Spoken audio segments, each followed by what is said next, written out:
আজকে আমি আমার নতুন ছাদ বাগানের কিছু গাছগুলো নিয়ে আলোচনা করব। আমি প্রত্যেকটি চারা গাছ সংগ্রহ করেছি বিভিন্ন জাত থেকে। এখানে কাটিমন থেকে শুরু করে দেশি জাতীয় উন্নত আম এবং রূপলি কিছু আম সংগ্রহ করেছি এবং অনেকগুলো আম গ্রাফটিং করেছি। তাই আপনাদেরকে দেখানোর উদ্দেশ্যে আজকের এই ভিডিও। এখন যেটা দেখতে পাচ্ছেন এটি বাড়ি4 হাইব্রিড জাতের পেঁপে, উন্নত জাতের বড়ই কুল। ইনশাল্লাহ অবশ্যই এটাতে আমি গ্রাফটিং করব। এলোভেরা দেখতে পাচ্ছেন,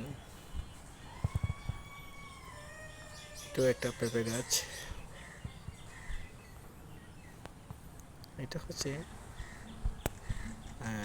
উন্নত জাতের একটি কাঁঠাল গাছ দেখতে পাচ্ছেন। এটা হচ্ছে আম গাছ,